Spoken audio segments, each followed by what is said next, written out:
Hello and welcome. As we all know, each family's race, ethnicity, and culture are important parts of their identity. Now, children, including very young children, understand and want to have a sense of belonging to their family's racial, ethnic, and cultural group or groups. Iconic children television program Sesame Street recently introduced a new Korean American character called Ji-young to encourage empathy and acceptance of Asian and Pacific Islander communities. Ji-young will be making her debut on Sesame Street here in Australia on ABCKids on March 21st. Now, Ji-young's introduction is part of an initiative by Sesame called See Us Coming Together, which aims to support families to have ongoing conversations about race with young children.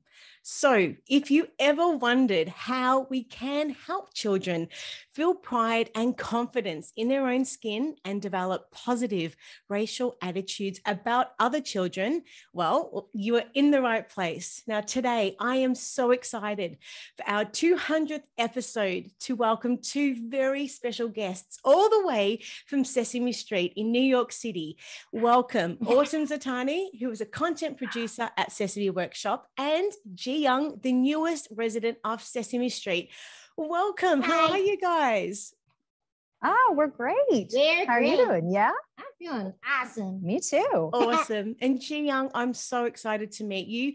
Can you tell me just a little bit about yourself? I've got so many questions. Now, you recently celebrated Neighbor Day on Sesame Street. Can you tell us all about that?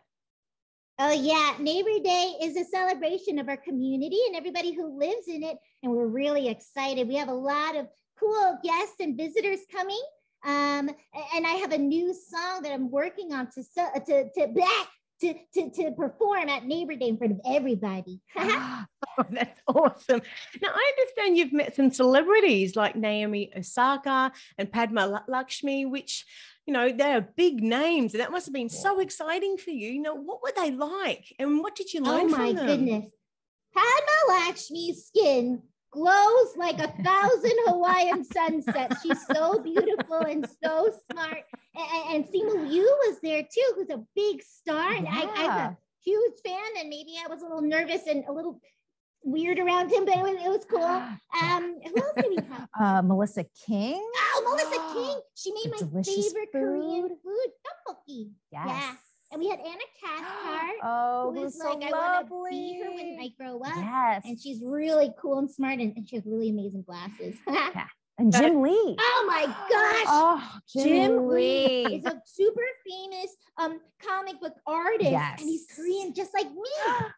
That is So I was really excited. so cool. That is so cool. And so overall, I mean, I'd love to know, do you enjoy learning about different cultures? Oh, of course. And what's really cool about living here on Sesame Street is that so many different kinds of people and monsters and honkers and grouches and birds and all sorts of different creatures live here. And I love that we can all learn from each other and what makes us all different and special. Yes. That is so cool. And I was doing some research. I understand and I hear that you love the electric guitar. Tell us all about your music. This is true. This is true. I really love playing the electric guitar because it rocks and it's loud and exciting. And so I practice a lot with my harmony. Oh, that's Korean for grandma. She's very patient with me because she sings along, even though it's very loud. And I'm going to be using that electric guitar on the Neighbor Day for my new song. You're really good at playing guitar. Oh, yeah, you really are. Nah, I'm still working on it. And how long have you been playing the guitar for? For a really long time, as long as I could remember. I think I picked up a little toy, and then I really loved it so much we got a real one. Oh yeah. Mm-hmm. Well, you know, Ji-young, my background is Italian and I absolutely love food. Everything about me is about food. And I understand that you also love sharing some of your favorite foods with your Sesame friends. Tell us all about that. Oh yeah, I love all sorts of food, but at home with my family, we eat a lot of Korean food, and it's really fun sharing that with my friends and neighbors.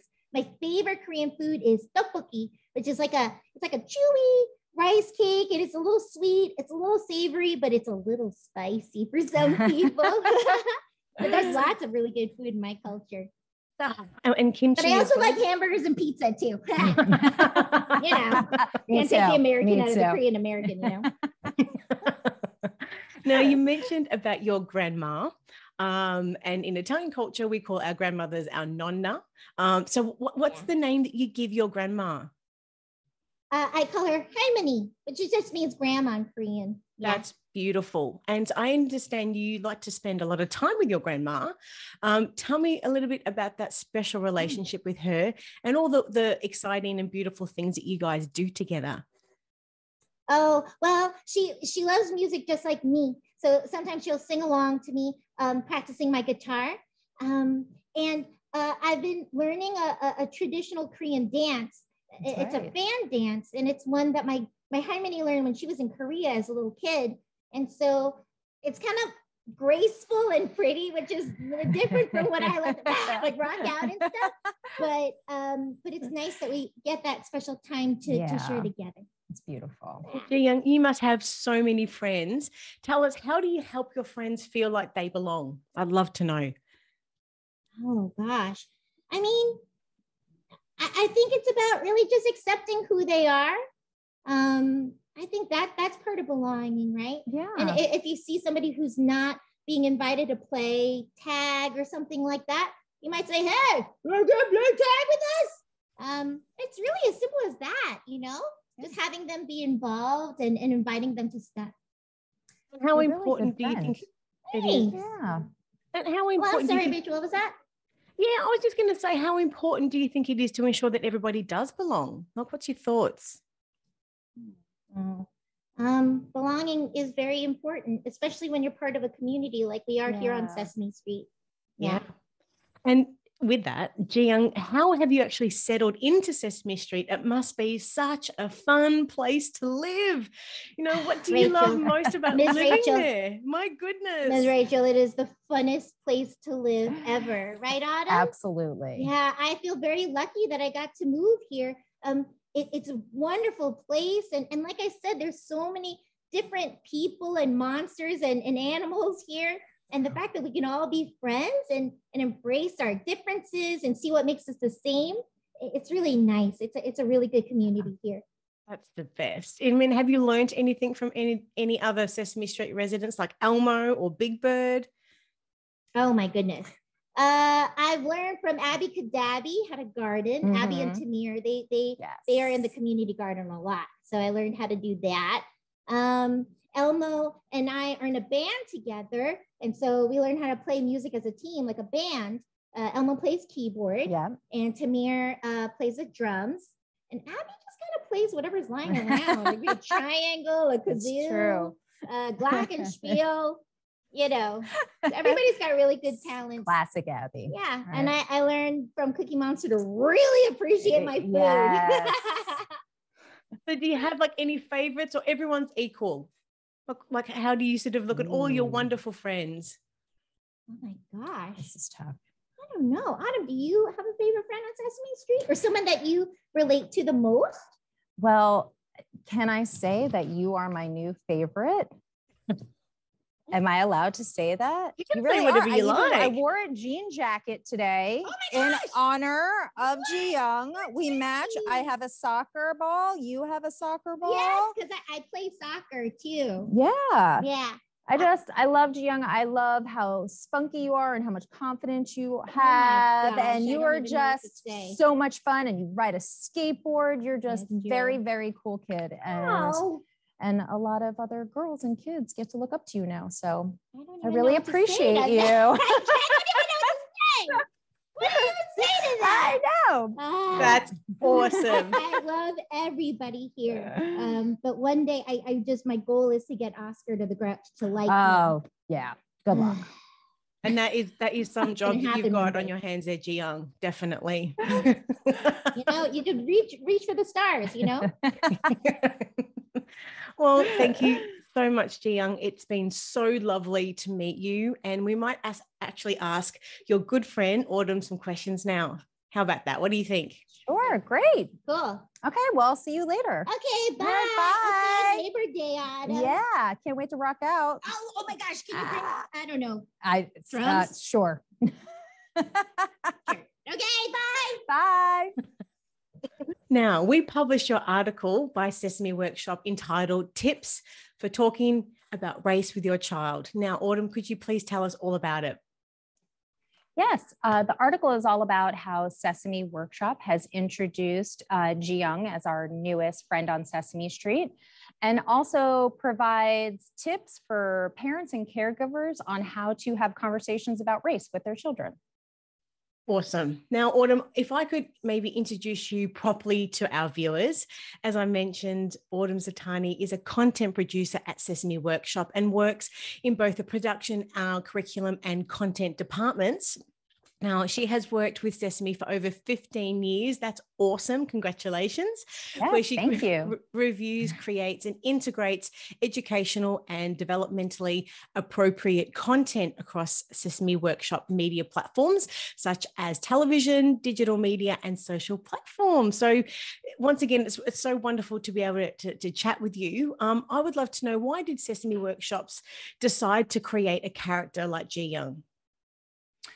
So at Sesame, we've always been about diversity, inclusion, and representation.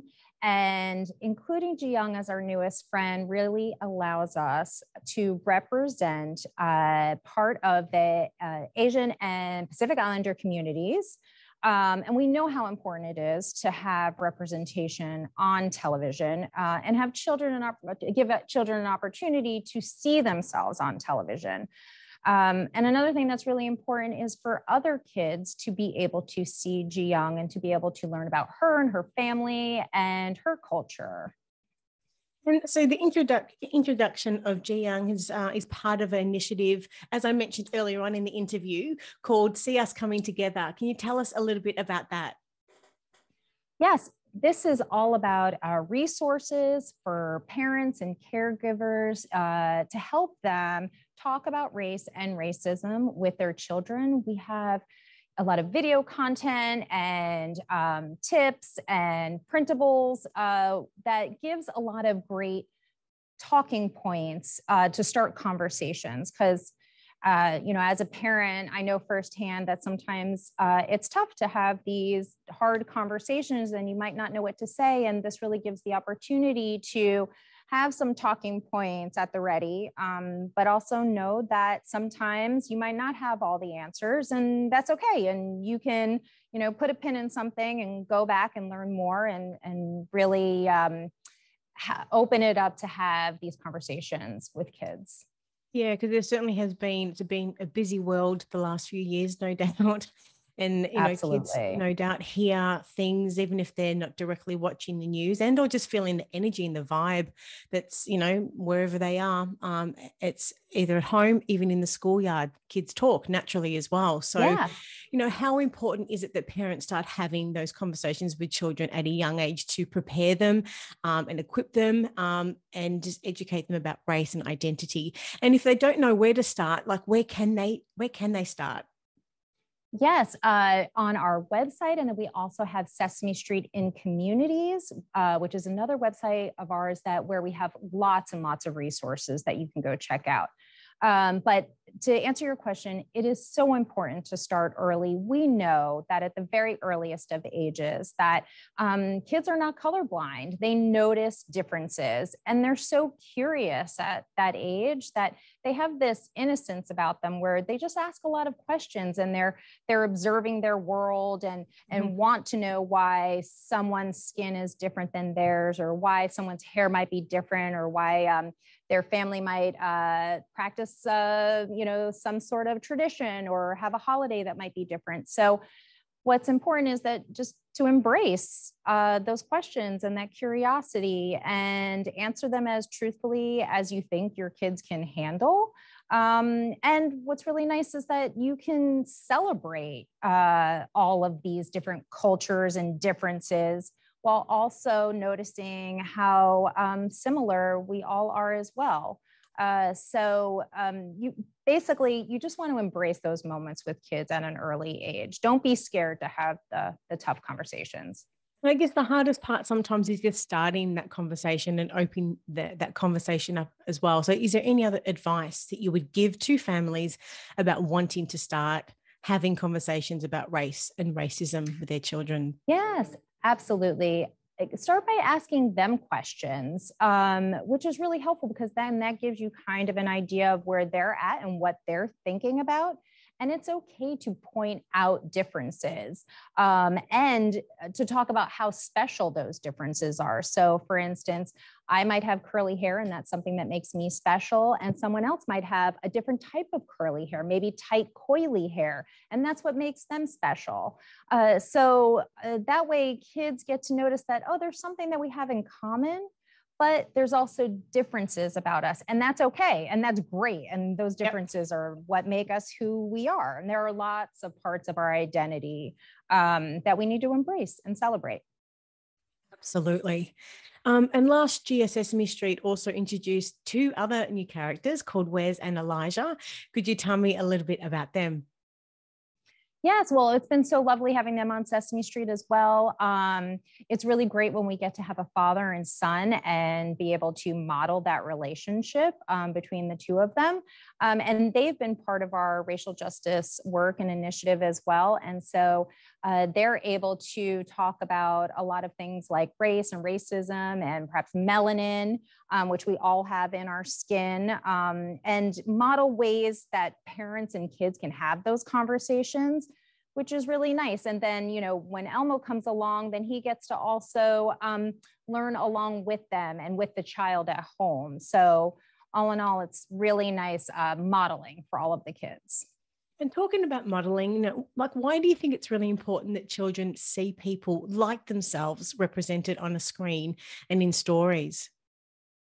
Oh, it's so important just to know that, going back to the whole idea of that you are part of something, that you do belong, that you are part of a community, that you can relate to other people who have shared experiences that you have, and get to celebrate those, and then get to celebrate those with people that are outside of your race, ethnicity, or culture. Yeah.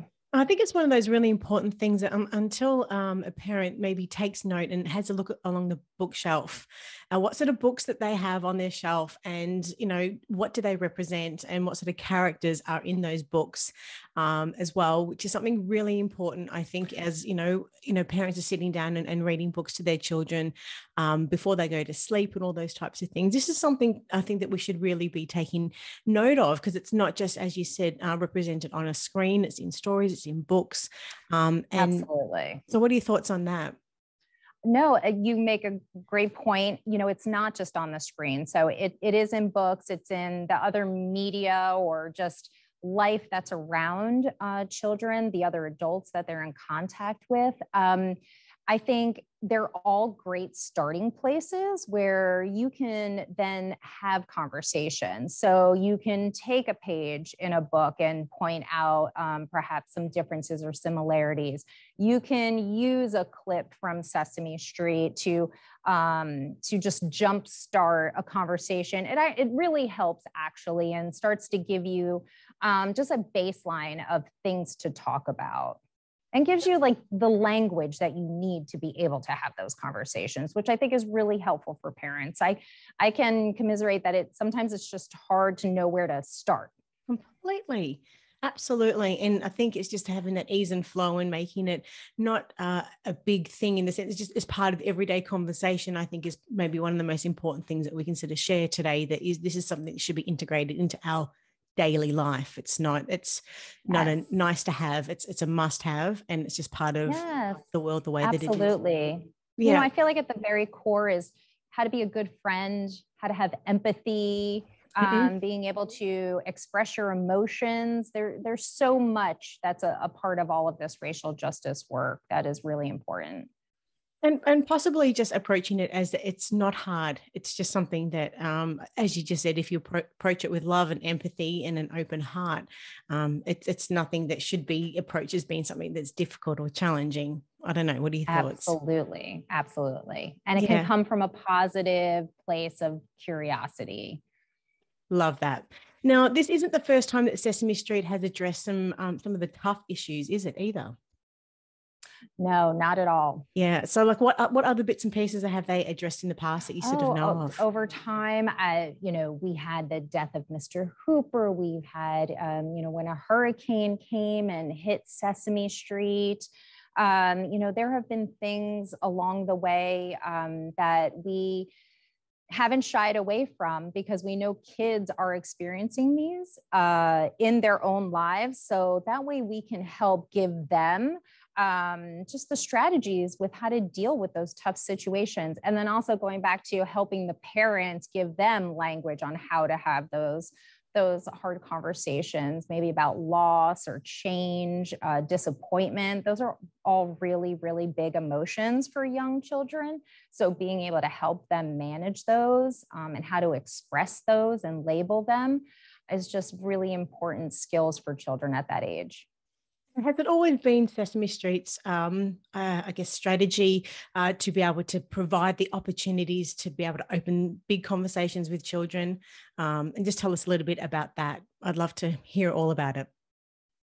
Yeah, to have big conversations. We've always been open to those big conversations and haven't really shied away from those tough topics. Also, in our other in communities materials, there are other tough topics such as divorce or military families, incarceration, where we're able to help people in those specific situations, families and children, be able to cope with those situations. Yeah. Look, we've addressed some really big topics today. I guess if you were to summarize, the key messages for anyone watching and listening on this point, what would be some of the key takeaways that you would want a parent to walk away from? I think that I would just really encourage parents to start having conversations about race if they haven't already. Embrace that their children are curious and that they are noticing differences. We're not all the same. We have differences and we can celebrate those. And that's just something really great and part of life. And hopefully then they will take those skills on into adulthood. Awesome. Thank you so much, Autumn. It's been such a pleasure to speak with you today. Thank you. You as well. Sorry. Hi, you're back. Awesome. I'm done. I've been over in the garden with Elmo and Abby playing hopscotch. While you growing up. That's awesome. Well, thank you for coming back. And for everyone watching and listening, Ji Young's Sesame Street debut, See Us Coming Together, will debut on Monday, the 21st of March at 9:30 a.m. on ABCKids, and will also be available on ABC iView and the ABC app. So for any additional videos and articles for adults to explore on what racial justice can mean for young children, we'll have all of the links in the show notes. They can be found at sesame.org/see us. Ji Young, it's been an absolute pleasure to speak with you today. Wait. I'm going to be on TV in Australia? Yep. What? I know. Oh my gosh. Oh, well, thank you, Rachel, for talking to us. I had a really nice time chatting and meeting you. And yes, likewise. Thank you. And likewise. And just, Ji Young, one last question. Do you know where Australia actually is? It's very far away. There's kangaroos there. Yes. And koalas. Yes. It's really pretty. Okay. And my mom likes Olivia Newton-John. Does that count for anything? That is a brilliant I really want to visit there sometime. Me too. Yeah. Let's go. Okay. I'll ask your mom. Far away. It's very far away. Okay. And so one like a 2-hour drive? Times a lot. Oh. It is a long way away. One day. And there's one thing that we say a lot here in Australia, and I would love for you to say it. I'll say it slowly. It's "G'day, mate. How you doing?" Could you say that for us? Okay. G'day, mate. How you doing? Like that? Did I do it? That was good. Rachel, do you want to learn how to say hi in Korean? Oh, I would love to. I hope I can do it justice. Okay, please tell me. You said my name great. So it's 안녕. Annyeong. With an NG at the end. Annyeong. Annyeong. Annyeong. That was great. Annyeong. There we go. That was great. Well, Jiyoung, this has been such a hoot. I've had so much fun, and welcome. And I hope you have just the most brilliant time there on Sesame Street. But no doubt you've got some of the most fantastic friends and everything else around you. So you're going to have a wonderful time. Will you take care and sending you big love. Congrats on your 200th episode. Yes. Thank you very much. All right, you take care, and I'll speak to you again in the future. All the best. Bye. Bye, Rachel. Bye.